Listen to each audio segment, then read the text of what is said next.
Selamat sore, apa kabar pemirsa TVR Parlemen dimanapun Anda berada. Berjumpa lagi dalam program TVR 17 bersama saya Umum Hidayat. Tepat pukul 17 waktu Indonesia Barat kami hadirkan kepada Anda sejumlah informasi paling baru dan menarik seputar kinerja dan kegiatan DPR RI yang telah disajikan oleh redaksi TVR Parlemen. Pemirsa TVR Parlemen, inilah TVR 17 selengkapnya.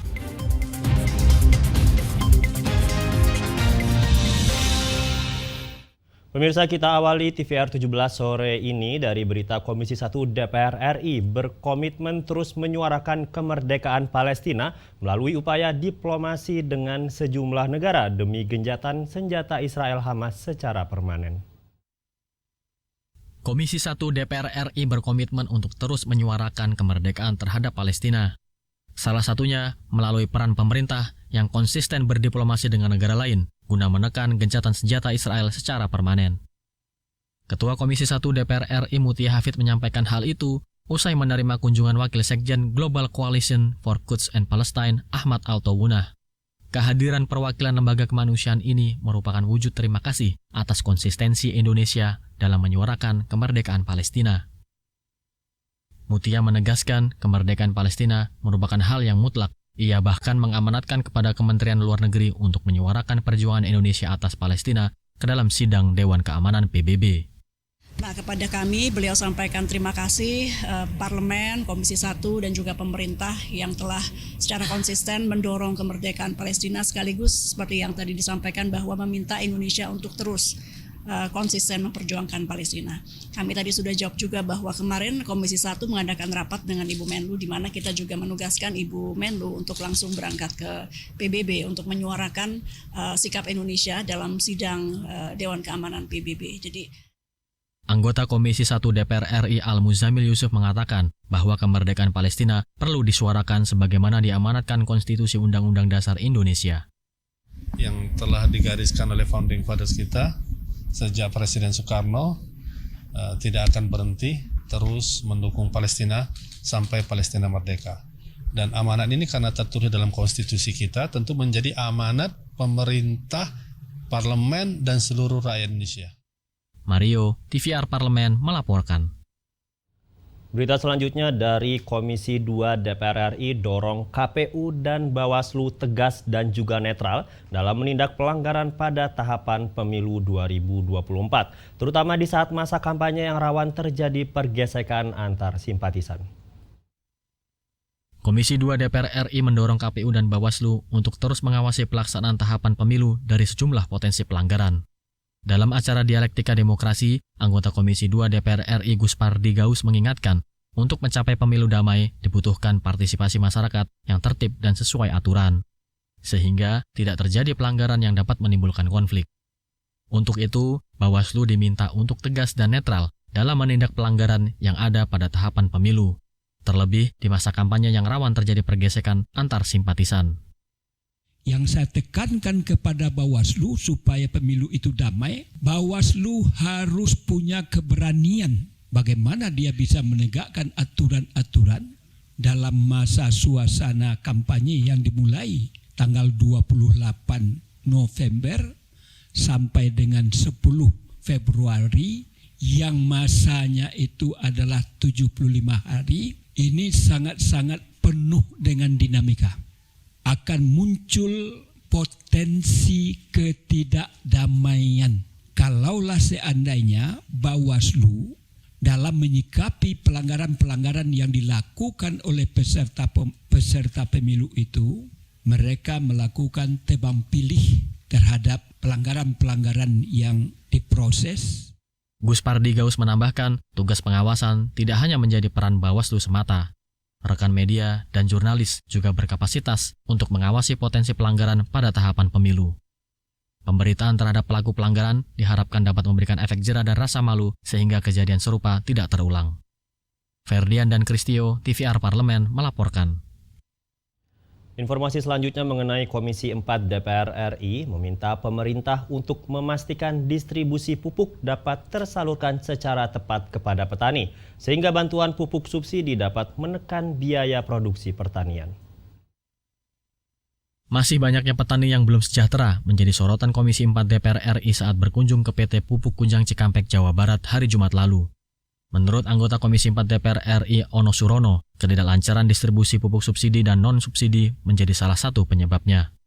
Berkaitan dengan itu, Ono Surono meminta pemerintah untuk memastikan distribusi pupuk dapat tersalurkan secara tepat kepada petani, sehingga bantuan pupuk subsidi dapat menekan biaya produksi pertanian, di mana pada akhirnya dapat menunjang kesejahteraan petani.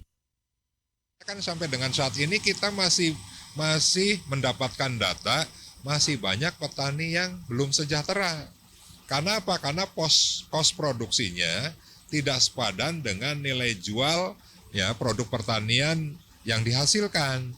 Nah, jika tujuannya itu kan tadi meningkatkan kesejahteraan petani juga, selain meningkatkan produksi. Sementara, anggota Komisi 4 Slamet mencurigai adanya kecurangan dalam penyaluran pupuk.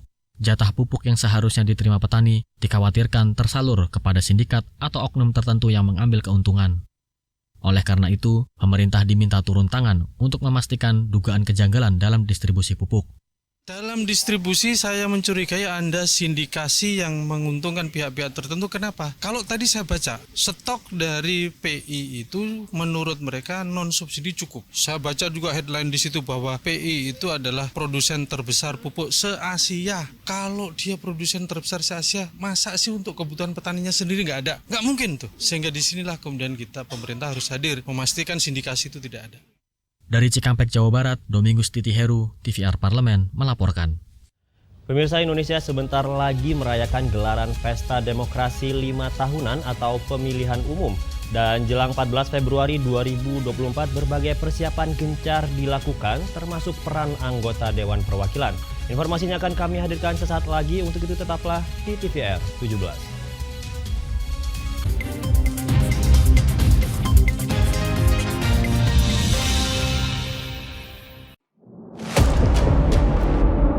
Sini ditambang. Konflik yang terjadi, Sini tidak mengizinkan. masalah yang tersisihkan menjadi kesenjangan sosial. Ya namanya rakyat kecil gak bisa apa-apa, mau komplain juga gak didengar. Sebab apa? Itu menyangkut isi perut kami semua. Bagaimana memutus keterbatasan untuk didengar? Jadi kalau misalnya masyarakat sudah merasa tidak lagi ada yang memperjuangkan aspirasinya, maka masyarakat memang sangat berhak untuk meminta dewan yang mewakili mereka di parlemen. Kami menyusuri batas-batas peristiwa, mengurai berbagai polemik yang terjadi, meluruhkan suara-suara marginal, menjadi nyata dalam setiap aspirasi, melaksanakan tugasnya sebagai wakil rakyat. Saksikan Aksi Dewan setiap hari Senin dan Rabu pukul 10.30 waktu Indonesia Barat, hanya di TVR Parlemen.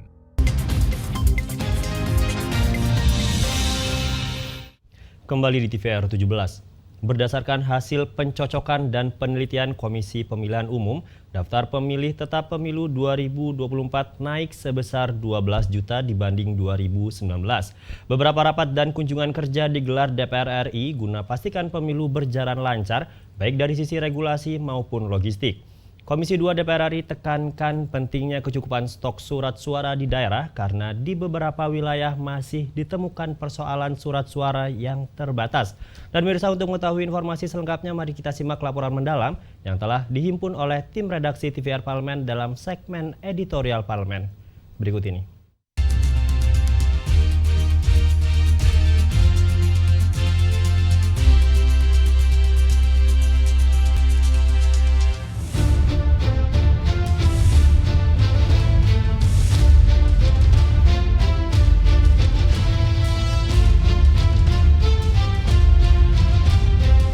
Indonesia sebentar lagi akan merayakan gelaran Pesta Demokrasi 5 tahunan yang dikenal dengan pemilihan umum.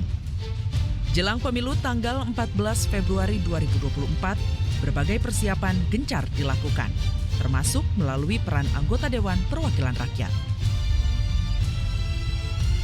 Beberapa rapat dan kunjungan kerja digelar DPR RI untuk memastikan ajang 5 tahunan pemilu dapat berjalan lancar, baik dari sisi regulasi maupun logistik.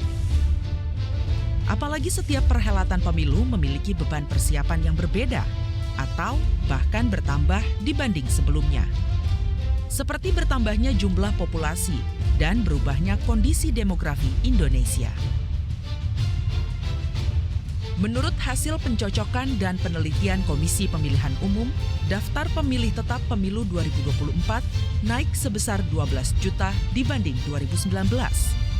Jumlah tempat pemungutan suara otomatis mengalami kenaikan dari sebelumnya sekitar 809.000 menjadi 823.000 tempat pemungutan suara.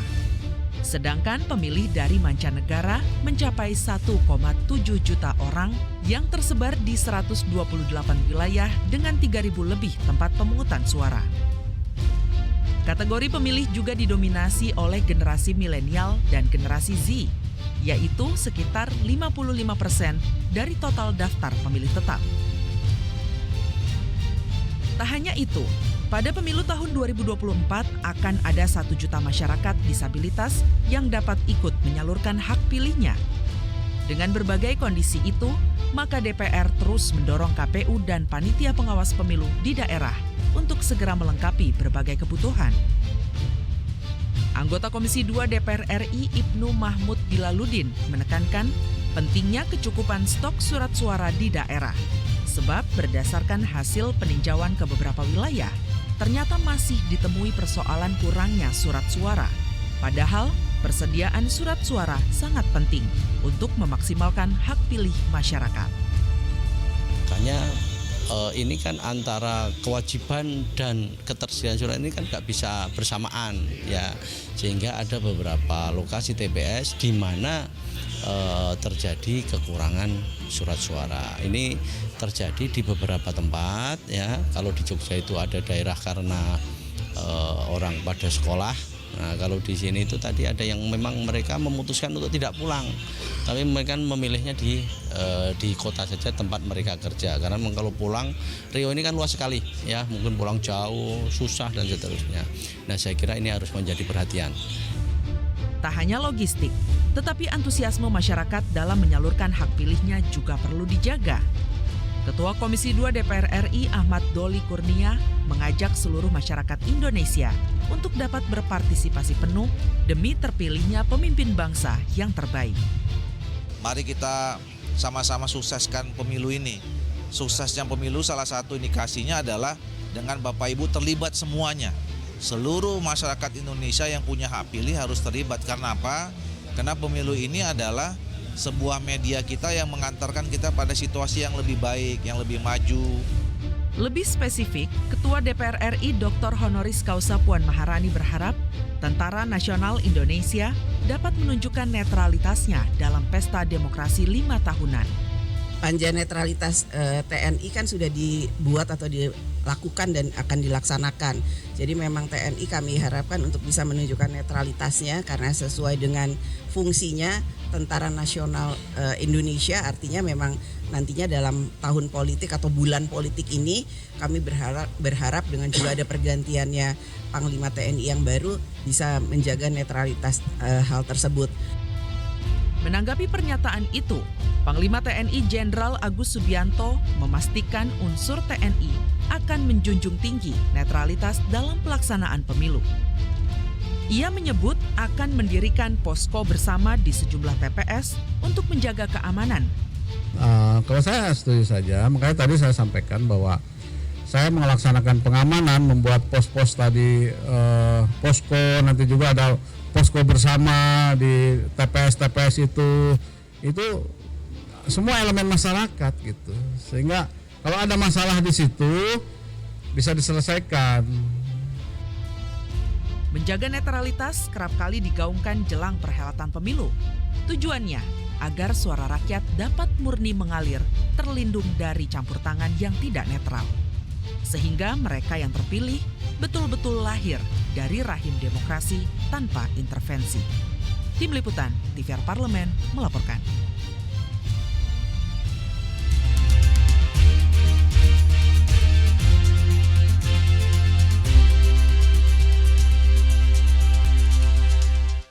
Komisi 1 DPR RI bersama pemerintah sepakat untuk membawa revisi Undang-Undang Informasi dan Transaksi Elektronik atau ITE ke paripurna untuk disahkan menjadi undang-undang.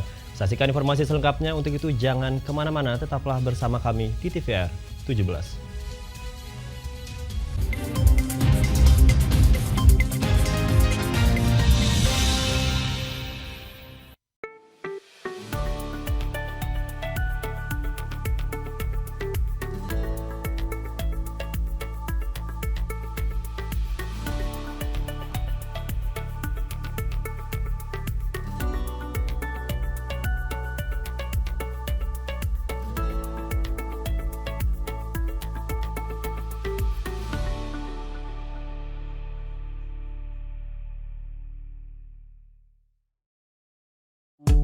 DPR RI memiliki fungsi diplomasi dalam menjalankan politik luar negeri sesuai dengan pasal 116 Undang-Undang MD 3. Kontribusi aktif BKSAP DPR RI memainkan peranan penting dalam memenangkan persaingan global melalui IPU, IPA, IPPF, IPA, dan PUIK. BKSAP memiliki komitmen yang tinggi dalam krisis kemanusiaan dunia. Fungsi diplomasi dijalankan untuk mendukung upaya pemerintah dalam melaksanakan politik luar negeri.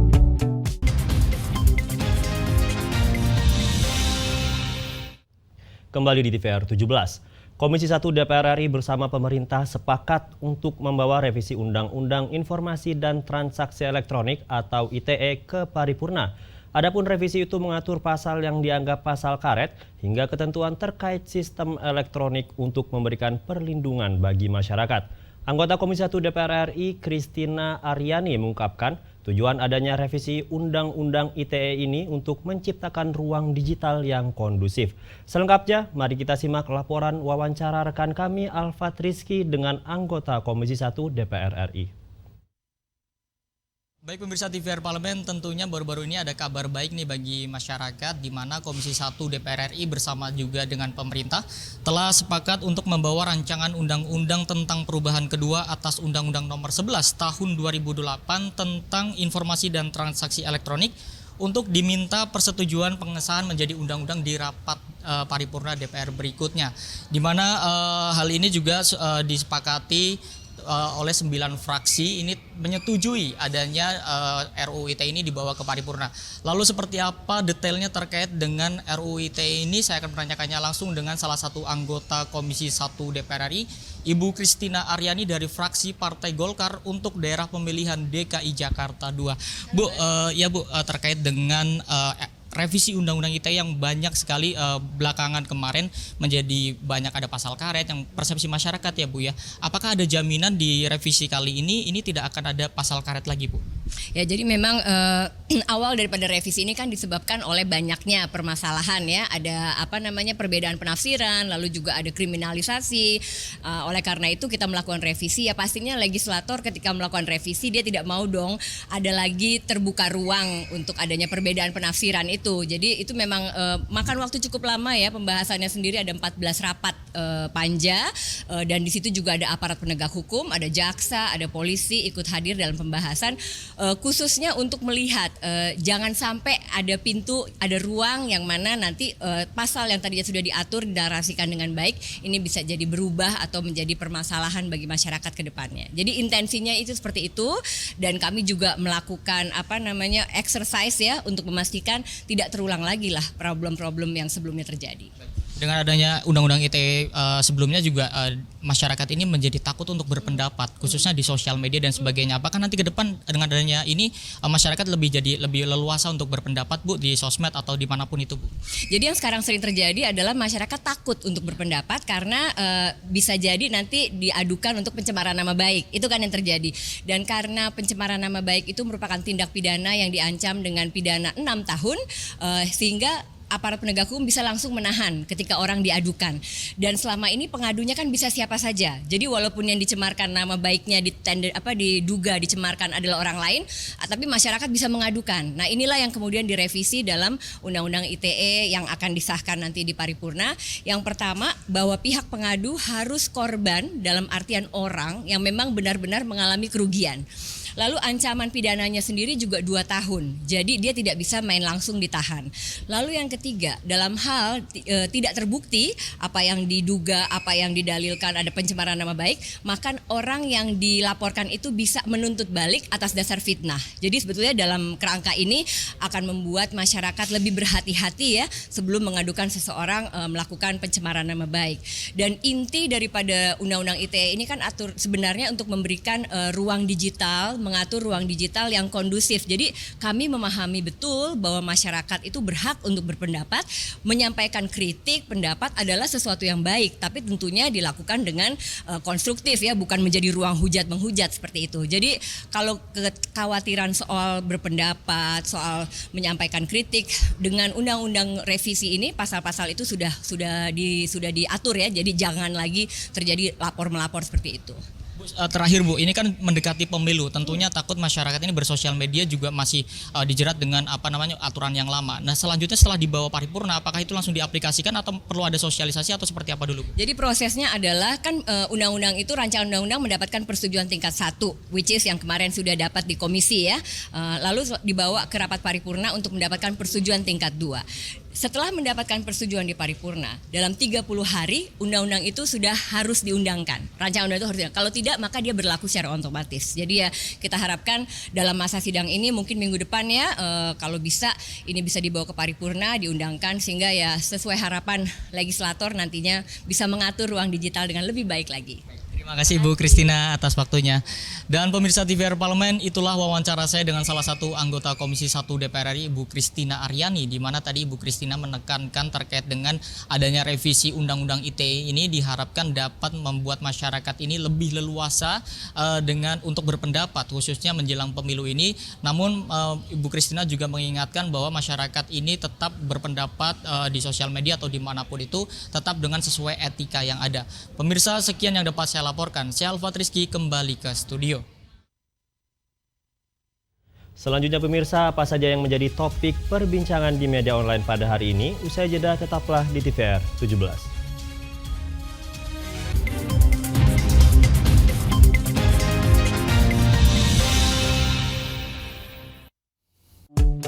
DPR RI memiliki fungsi diplomasi dalam menjalankan politik luar negeri sesuai dengan pasal 116 Undang-Undang MD3. Kontribusi aktif BKSAP DPR RI memainkan peranan penting dalam memenangkan persaingan global melalui IPU, IPA, IPPF, IPA, dan PUIK.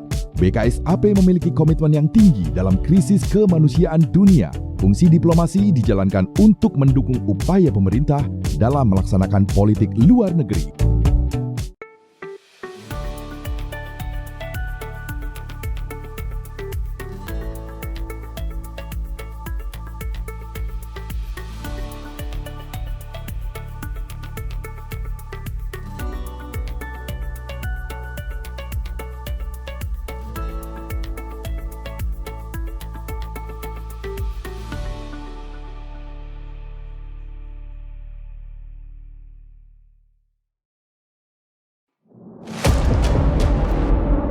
Sini ditambang. Konflik yang terjadi. Sini tidak mengizinkan. Masalah yang tersisihkan menjadi kesenjangan sosial. Ya namanya rakyat kecil gak bisa apa-apa, mau komplain juga gak didengar. Sebab apa? Itu menyangkut isi perut kami semua. Bagaimana memutus keterbatasan untuk didengar? Jadi kalau misalnya masyarakat sudah merasa tidak lagi ada yang memperjuangkan aspirasinya, maka masyarakat memang sangat berhak untuk meminta dewan yang mewakili mereka di parlemen. Kami menyusuri batas-batas peristiwa, mengurai berbagai polemik yang terjadi, meluruhkan suara-suara marginal, menjadi nyata dalam setiap aspirasi, melaksanakan tugasnya sebagai wakil rakyat. Saksikan Aksi Dewan setiap hari Senin dan Rabu pukul 10.30 waktu Indonesia Barat, hanya di TVR Parlemen. Kembali di TVR 17. Pemirsa TVR Parlemen, kali ini kita masuk ke segmen media nasional. Mari kita simak isu apa saja yang menjadi sorotan media serta tanggapan dari sejumlah anggota Dewan bersama rekan kami, Subki Abdul.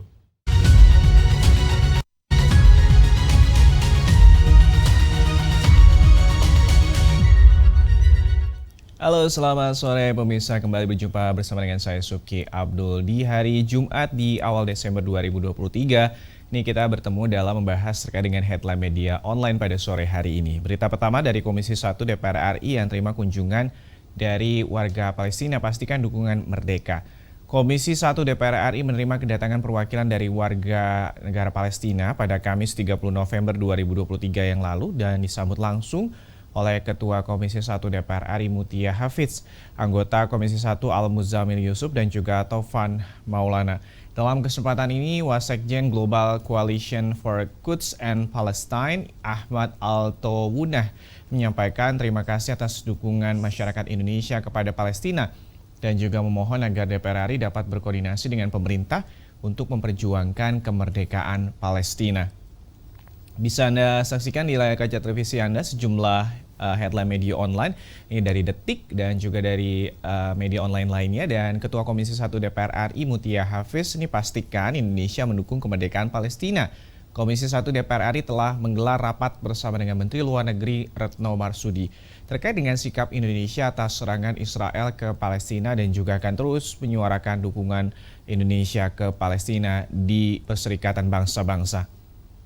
Kita beralih ke berita selanjutnya yang menjadi headline media online, yaitu DPR RI nilai Bawaslu dan juga media ini berperan wujudkan pemilu yang damai. Pemirsa, anggota Komisi 2 DPR RI Gus Pardi Gaus ini menilai pentingnya peran Badan Pengawas Pemilu dan juga wujudkan pemilihan umum yang damai. Bisa Anda saksikan di layar kaca televisi Anda dari Antara dan juga dari website DPR RI. Ini terkait dengan bagaimana salah satunya berani menindak tegas pelanggaran pemilu di tahun 2024. Selain itu, peran media juga dinilai penting dalam penyampaian informasi kepada masyarakat dan diharapkan dapat memainkan perannya dengan tepat, beretika dan juga seimbang guna mewujudkan pemilu yang damai. Penyelenggaraan pemilu harus taat asas hukum, tegak lurus dengan ketentuan dan juga peraturan yang berlaku serta tidak boleh diintervensi oleh pihak manapun. Tujuan penyelenggaraan dari pemilu ini agar sosok yang terpilih merupakan orang yang memiliki integritas dan juga kapabilitas. Nah, itu tadi headline media online pada sore hari ini di mana Komisi 1 DPR RI terima kunjungan warga Palestina dan juga pastikan dukungan merdeka serta DPR RI nilai bahwa Bawaslu dan juga media ini memiliki peran penting untuk mewujudkan pemilu damai. Kita kembali ke rekan saya, Umam. Silakan Umam.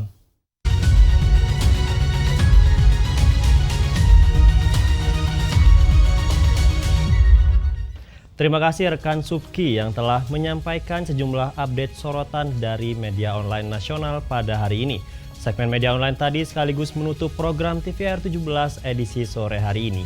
Saya Umam Hidayat berserta seluruh kru TVR Parlemen yang bertugas mengucapkan terima kasih dan pamit undur diri dari hadapan Anda. TVR Parlemen, referensi Indonesia.